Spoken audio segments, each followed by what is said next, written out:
just 4 foot tall in a world so big and full. I would look up to you, watch your strong arm and have great pull. I don't remember ever having a need that wasn't met in full. Oh, how my mind refuses to let me travel through that window and down that never-ending hall. Oh, how my mind refuses to let me travel through that window and down that never-ending wrestling shadows, trying to stand tall, but the weight on my soul keeps making me crawl.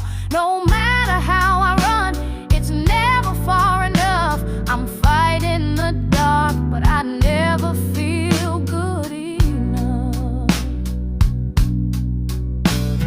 It wasn't until his hands full of every unconditional, until he touched my shoulder, did I realize the weight I had harbored, all my insecurities, every doubt, all my worries with the one day signs. This is for the people that look for ways to connect with your spirit team or your ancestors, but struggle. Some of the things that you will see that you probably miss or don't pay attention to are going to be repeating numbers, songs, certain animals that come to you quite often, overheard phrases, electrical flickers, or electrical malfunctions. There are a few ways. So for you to tune into your guides, you can do grounding breathing. So you'll breathe in and out for about 2 to 5 minutes. And while you're doing this, you're going to imagine roots coming from your feet going into the ground, anchoring themselves. And you'll ask one simple question in your mind, and you will sit and wait for an image or a sensation or a sound to come to you as an answer. And when you get that answer, that sensation or that sound, you can then Google the spiritual message or meaning behind that. The other one would be a micro meditation. So you'll do this 2 times a day for about 90 seconds each. You'll ask one question in your mind, and you'll pay attention to the signs that your body responds back with. And then you can go on ahead and Google those signs for their spiritual meaning or message. For automatic writing, you'll get a timer, set it for about 5 minutes, and you'll keep your pen moving the entire time. Don't correct any mistakes. And you'll start with the first sentence: Dear guides, I am open to receiving your messages. Signal tracking would be to pick up a sign from a bird, a whistle, seeing a number appear somewhere electronically. You'll record this every time it appears for a period of 7 days. This would be for you to build your trust in knowing that every time you're reaching out, you are receiving a message or an answer back. Then there's a dream handoff. This one is a little bit difficult for me because I often don't remember my dreams when I wake up. So I don't use this one too much. But before you go to sleep, you will set your intention. So you'll tell yourself that tonight, when you dream, your intention is to connect with your guides. Another way to do this too would be to have a piece of paper that you write your intention out on, and then any question, you're going to want to start with yes or no questions until you can build up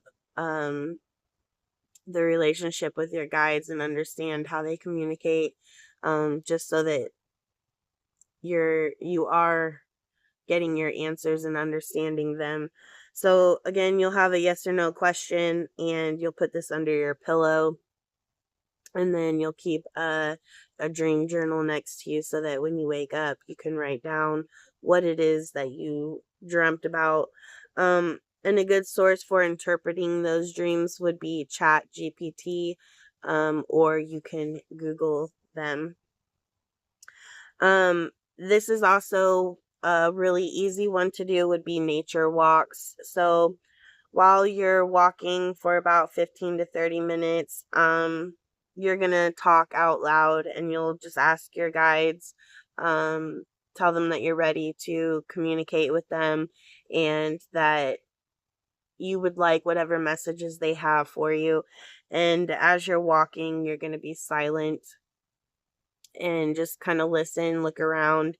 Anything that is grabbing your eyes or your attention, your ears, you're going to write down. So if you hear a bird that is constantly chirping, write down the kind of chirp that it's doing. Like for instance, out here, some mornings there is a wild bird that comes around, and it's literally chirping pretty bird.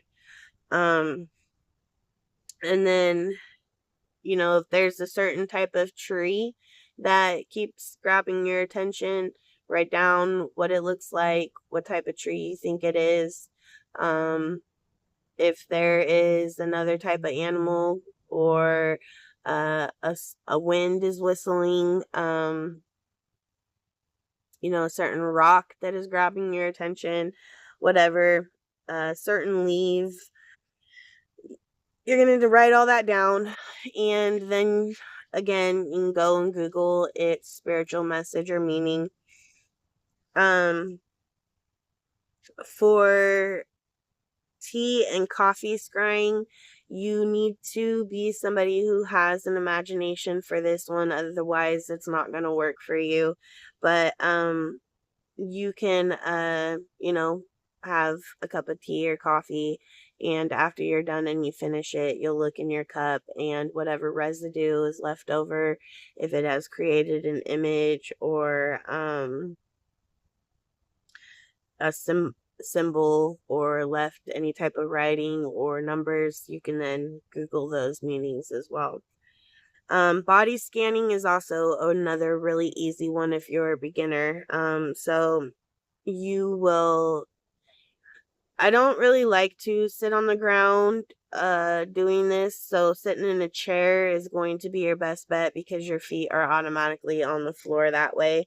I often fall asleep if I lay down, and so like I said, I don't remember my dreams and stuff, so it's hard for me to connect that way. So if you sit in a chair and have your feet touch the ground, or you can simply just stand up but be barefoot. And with this, you're going to picture a white to golden light that is coming from above your head into your crown and through the body down to the feet. And you're going to focus on your body sensations. Are you tingling? Does something hurt? Can you feel your heartbeat, your blood flow, your hair move, whatever it is? And then again, you can go Google that or get on ChatGPT and ask the symbolic meaning or spiritual message or meaning behind it. Creative channeling is a fun one to do, but it takes some time.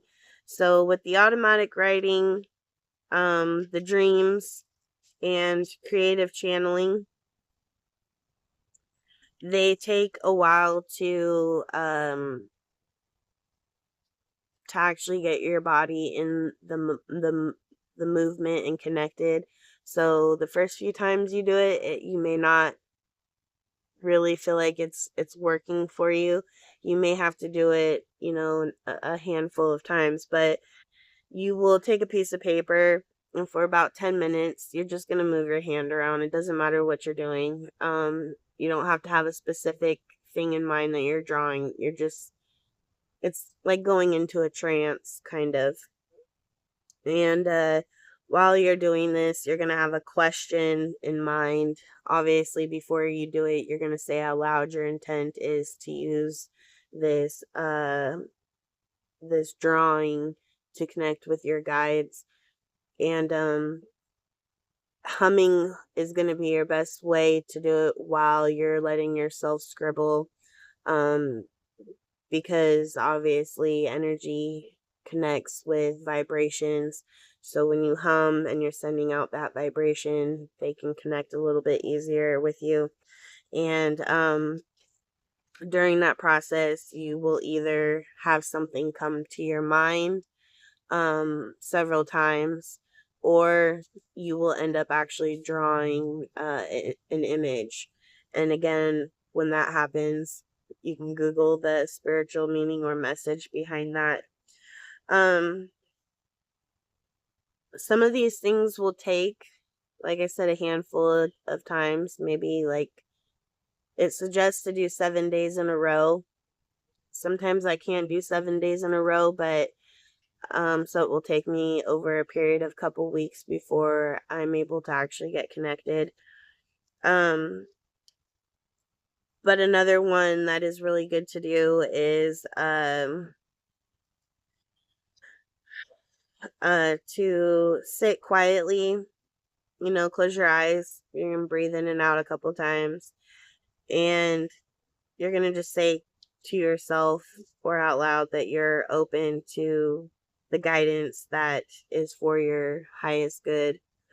And whatever comes to mind, write it down, no matter how small or how off topic you think is coming to mind, or even if you think your mind is not focusing on what you're trying to do, and these things that are coming to your mind are not related to what you're practicing. Don't think that. Write it down anyways, and then go on ahead and Google the spiritual message and meaning behind it. After you do a few of them, I wouldn't just take the first one as a message alone. So you're going to want, I would say, probably about 7 to 10 of them to build a whole entire message for you to understand. So after you get 5 or 7 of them together and you've got the meanings of all of them, you can look at it as a bigger picture to get the entire message of what was trying to be sent to you. Again, when you first start, you're going to want to do yes or no questions just because it's easier that way. If you are someone that likes to work with nature, for me, I like to work with trees just because trees already have their roots embedded into the ground. Trees hold a lot of knowledge and memory, and they're the biggest source of life for us to be able to continue living on this planet, right? So you find a tree, you're going to want to look around. You're going to find the one that looks probably the oldest out of all of them. Some trees will have, like, again, if you have an imagination, some trees will have a picture of a face on it. If it looks like an image that is evil, I'd go to the next tree. Something that is inviting and not on a dark or demonic level. You go to the next tree, you find that one. Again, you're going to want the oldest one out of the group. And you simply introduce yourself and you let them know that you're looking to connect with your guides and you would like to use them as a bridge. And because you're going to start off with yes or no questions, you can say, if the answer is yes, will you please move your branches? If the answer is no, will you please sit still? You can dictate a certain branch. You're going to want to touch the branch. So tell the tree, this is the branch I would like for you to move for my answers. Make sure you touch it. And then you can go about continuing your practice that way. And again, like I said, when you first start, it's not going to seem like much. It's going to seem like you're not really connecting.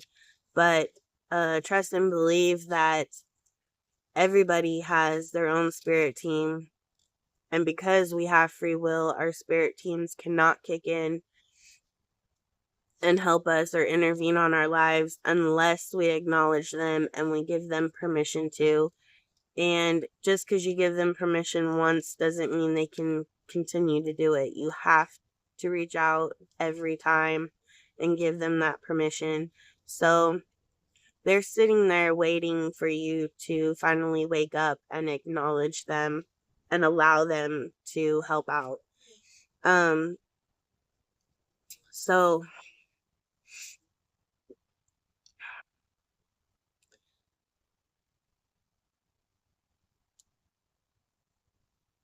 just don't feel like you're not going to connect, because it is something that the universe wants everyone to be able to do. Okay? If you have any questions, please feel free to contact me. And if this is something that you have practiced after watching this video, please come back to this video into the comment section and leave a message about what it is you did and what your messages that you received were. That is something I'd like to hear back on everybody. And other than that, I hope everyone has a good rest of your day, and don't forget to check out the other videos.